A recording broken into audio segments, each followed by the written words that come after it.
Please be aware that the comments, views, opinions shared on this podcast are not meant to diagnose a medical problem and/or legal problem. If you do have a medical problem or legal problem, kindly contact a professional.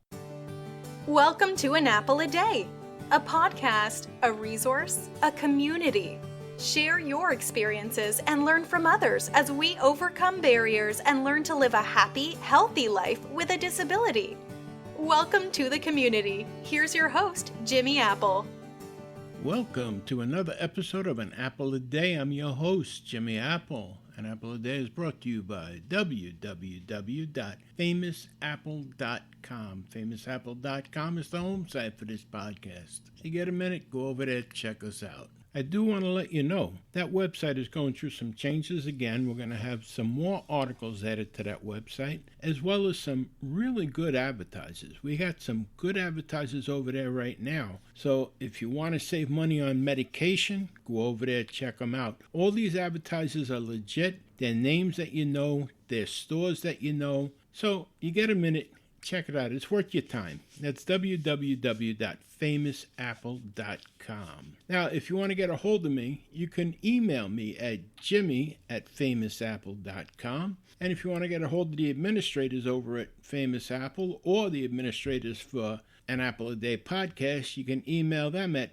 admin@famousapple.com. How you doing today, my friends? You doing good? You feeling strong? You feeling better than you did yesterday? What more can you ask for, right? Hey, you want to hear something funny? I got an email from someone that asked me, how come I always ask people how are they feeling, or if they went to the doctors, or if they're taking their medication. And I just thought that was so weird. No one else has ever mentioned it. One person did. That was a girl, Ellen, from Michigan. And Ellen says to me, she says that I talk like I'm very condescendingly to the people that listen to the podcast. I don't think it's condescending. I think that it's kind of a greeting. I mean, I'm talking to you like we're friends. I think we're friends. I would ask my friend how they were making out, how they feel. And I always remind my friends, hey, did you go to the doctor? My friends remind me, did you go to your doctor? You do what you're supposed to be doing? It's just the way I am. And I don't mean it to sound condescending. If you don't like that, if you don't like me asking you that or mentioning that in the beginning of the podcast, please let me know. And if it's bothering you, I'll stop. So thanks for writing in, Ellen. Keep listening. And you'll see what the other people say. Maybe they like it. Maybe they don't. So we'll find out. I have another email here from Thomas from New York. And he's about to transition from workers' comp over to Social Security. And he wants to know if, when he gets approved for Social Security, is he automatically approved for Medicare? And the answer to that is no. You have to apply for Medicare separately, but you have to be receiving Social Security disability for a certain amount of time. My suggestion to you, Thomas, is to go to your Social Security office and you can get the forms, the application forms for Medicare from them, or go on to ssa.gov and you can get the forms off of that website for them and do some reading on it. It'll tell you exactly how long you have to be on Social Security before you become eligible for Medicare. Okay? Thanks a lot for writing in, Thomas, and please keep on listening. And we have one more from James down in Lakeland, Florida. And this is a tip from James. He says that if you want, you can apply for AARP at 55 years old or younger if you're on Social Security disability. Now, I didn't know about younger. I knew you could apply at 55. But if you can apply when you're younger, good. Go for it. But I would check it out first. But thanks a lot for that tip, James. I appreciate that. And you, please keep on listening.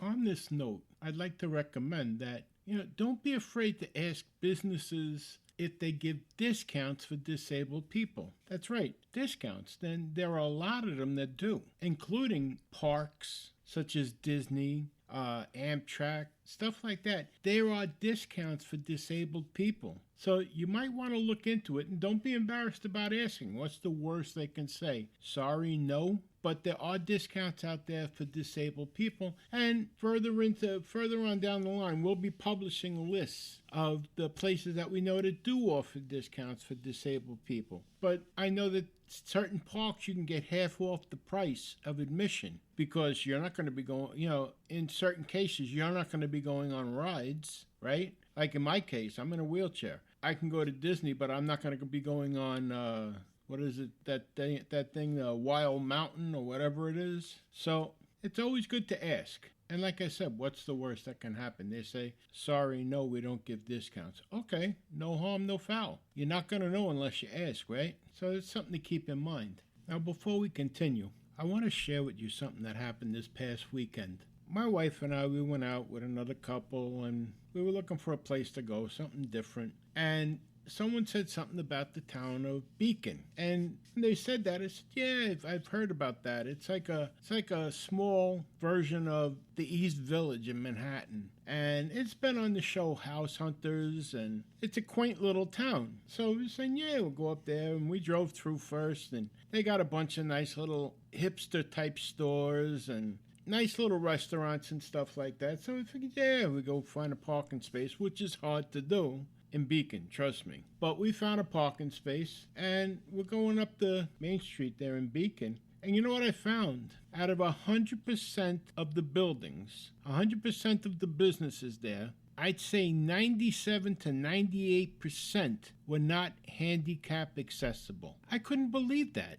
In this day and age, for businesses not to be handicap accessible, I just found that mind-blowing. And actually, after a while, you get to start saying, we'll go someplace else. But this was like the whole town, with the exception of 2 or 3 places. I mean, I could go to the gas station if I want to, or I could go into Key Foods. But the restaurants or the bars, none of them are handicap accessible. None that I could find. Not even the diner. There's a diner in the town there. Not even the diner was handicap accessible. And if it is, they're hiding it somewhere. And I just found that astounding. Do they know how much business they're losing from people with handicaps? All right, there's not a million people in Beacon in wheelchairs. That's a given. And I'm only one person, but I'm coming with 3 other people. So they just lost 4 dinners in any one of those particular restaurants for the night. It amazes me. And you know what? You know what amazes me even more? Now I'm beginning to find it insulting, actually. Because if they had it set up that you can't go in there if you're black, whoa, civil rights, everybody would be going crazy. Or you can't go in there if you're white, civil rights, everyone would be going crazy. Or if you're queer or transgender or you're a cross-dresser, oh, people are going crazy. Handicapped people, nobody cares. Nobody cares. Hey, there's a step there. You can't go up that step, go somewhere else. And that's basically how I feel. And then if you look inside, most of those places can't even accommodate wheelchairs. Something's got to be done about this. Something really has to be done about it because I'm not the only one. I know that. Maybe I was the only one there on last Saturday night, but I'm not the only one in a wheelchair. And we're not looking for special privileges. We don't want them to give us food for free or anything for free. We're looking to be able to get into their establishment so that we can spend our money. Is that asking too much? I don't think so. I don't know. But something's going to have to be done. I don't know. I don't know how we can do it, but I don't even know if we can do it. I don't know if you can change people's minds. But I think you can. I think you can. If they're in business to make money, I don't understand how they can justify in their mind just lopping off one segment of the community that could be spending money in their establishment. I don't understand that. But I don't know, maybe it's time for a letter writing campaign. I don't know. Anyone have any suggestions? Please, I'm all ears. Write me at jimmy@famousapple.com. I'll take any suggestions you got because I'm noticing this more and more. There's another little town up here in Dutchess County in Fishkill, the town of Fishkill. You can't get, if you're in a wheelchair, you can't get into the restaurants. Even if you can get into the restaurants aren't made to accommodate people in wheelchairs. They're such close quarters. Anyone have any suggestions? I'm all ears. Please let me know. Now, don't get me wrong. I'm not saying that these places serve bad food or bad service. I'm not. I wouldn't know because I can't get into them. I'm just saying that they're not handicap accessible. They may be the best places in the world, and I'd love to try them. But unfortunately, I'm blocked from going in. And it's not just people in wheelchairs, people on crutches. Going up and down stairs, that's dangerous. And in such close quarters in there, that's dangerous for them also. People with canes, people that have bad arms or bad neck or bad back. It's dangerous. It's a dangerous situation. So, like I said,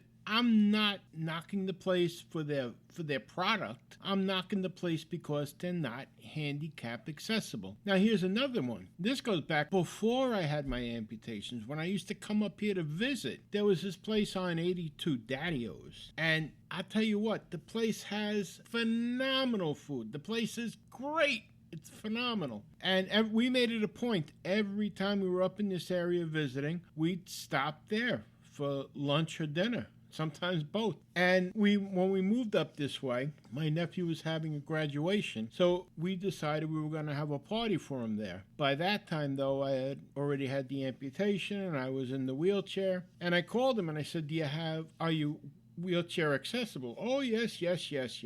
Okay, I was ecstatic because I loved the place. When we get there, they tell me, you got to go around the back of the building, and there's a ramp back there. And there was. I went back there, came up the ramp, which was really high, and I get to the top of the ramp, and then in order to get into the building, there's a door with a step.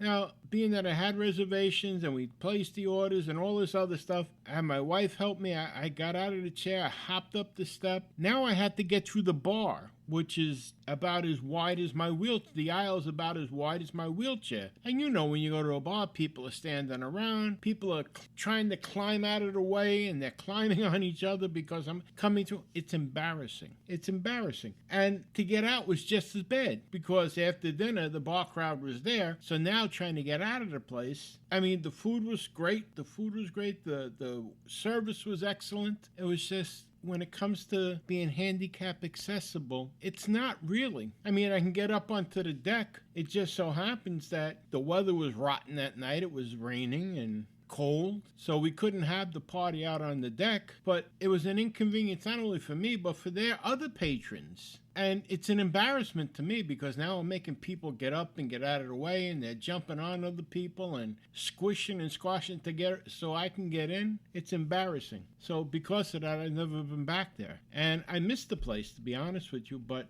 I'm not going to put myself through that embarrassment again, and I'm not going to interrupt other people's good times just so I can go in there. So I'm hoping we can figure out something to do. Something that maybe one place, two places might take the suggestion and work something out so that people with disabilities can come in.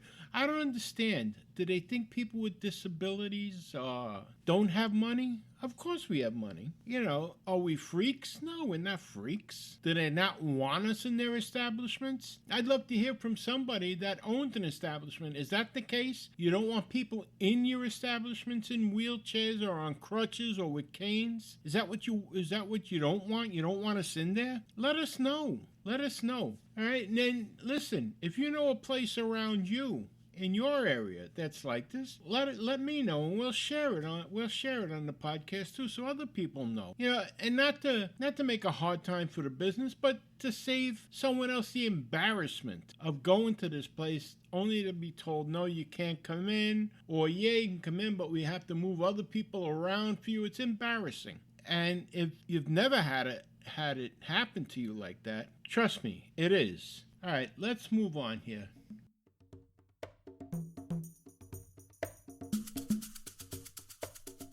Last week, we were talking about the people in our lives that act like caretakers for us. They help us out, the people that are around us, our spouses, our children, our parents, brothers and sisters. And it's very important. It's very, very important that we let them know that we're not taking them for granted. We have to let them know that we appreciate the things that they do for us. Because nobody likes to feel like they're being taken for granted. Nobody. You know that. You know that yourself. You don't want to feel like you're being taken for granted. And the whole thing is you can't let them do everything for you. All right, now I'm saying let. That's because they want to do as much as they can for you. But you have to do for yourself. You have to start acclimating yourself to your disability. Whatever your disability is, you have to start acclimating yourself to it and accepting the fact that this is now a new way of life for you. Again, and I'm using myself as an example. I'm in a wheelchair. All right, it took me a while to get used to that, I'm not going to lie. But just because I'm in a wheelchair doesn't mean that I still can't participate in the house. I mean, I eat my dinner, I pick up my plate, I bring it over to the sink. I'll even put it in the dishwasher. You know, little things like that. I'm not going to eat my dinner and just leave my plate there and roll over and watch TV. I'm going to participate as much as I possibly can. And that's what we have to do. We have to participate in the house so that people don't think that we're taking advantage of them. Now, I know my wife doesn't think I'm taking advantage of her, and she's willing to do it. And I'm sure your husband or your wife feels the same way. But after a while, after a year, 2 years of this, think of it yourself. You're going to feel like you're being taken advantage of when it's a day in, day out process, and the person that you're doing it for never seems to make an effort to join into to help himself. Does that make sense? Now, another thing is your children. It's a funny thing with kids. You know, the kids want to help too. There's no doubt about it. You know, they see mom or dad and they want to help, but kids have a short span of wanting to help. After a while, they'll be like, oh, can't you do it? Or you don't need it right now. One thing you have to do with your kids, don't let your kids believe that they're your caretaker. You have to remain your kid's parent. It's very important. You can't give up on being your child's parent. As much as you like the fact that your child is willing to help you, you still have to be the parent. You can't have your child coming into you and saying, Dad, Mom, lay down.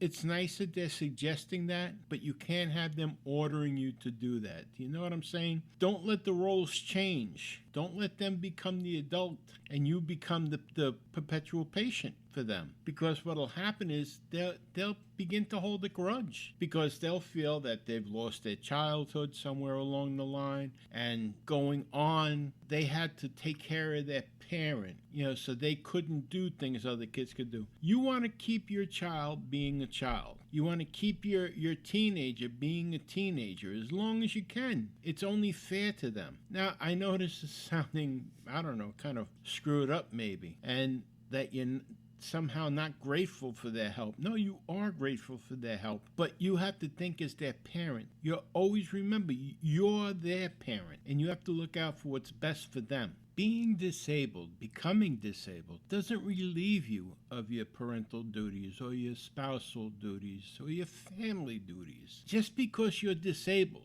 you're still the same person you were before the accident or before the sickness or the illness. You're still a parent. You're still a husband or a wife. You're still a father, a brother or a sister, a son or a daughter. You're still that person, and you can't let that just go off into obscurity. Just because you became disabled, your life doesn't stop. And the people around you, you can't let them down. You can't step out of your position. Let them know that you're still the same person. Okay, you're doing things a little bit differently now. You have a couple of obstacles in front of you. Maybe you have a couple of limits, but you're still their parent. You're still their husband. You're still their wife. You're still their son, their daughter, their brother, their sister. You're still that same person, maybe with just a couple of limits. Over the next couple of weeks, we're going to be discussing this more in depth. Especially next week, we're going to be discussing us, the disabled people, and our spouses. So you're not going to want to miss that. So again, we'll pick that up next week. But I want to bring up one more subject that's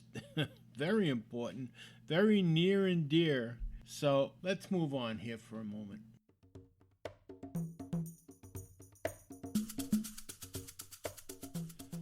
Let me ask you, have you ever gone to the doctor's office and you're sitting there reading a magazine waiting for your turn to get called in, and someone comes and sits down next to you and all you can do is